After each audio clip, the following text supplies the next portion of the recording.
गौरा महेश्वर आज कैलाश आए हैं।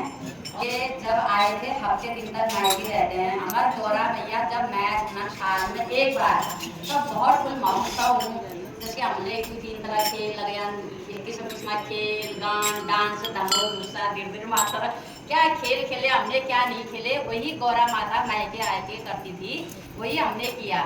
आज अब गौरा मैया जा रही है कैलाश, गौरा और महेश्वर कैलाश जा रहे हैं। अभी शांति दीदी रो भी रही थी क्योंकि 10 दिन से गौरा घर में थी, खेल रहे थे, तो अब गौरा जा रही है तो बहुत उदास लग रहा है सबको। तो गौरा मैया भी सबसे अपने अम्मा बुबू, ताऊ ताई, चाचा चाची, मम्मी पापा, भाई बहनों सबसे कह रही है कि आप सब लोग बैठो, हम अपने घर जा रहे हैं, कह रही है गौरा मैया। तो वही गाना है ये उस दिन हकीकत था, उसी को हम आज मना रहे हैं।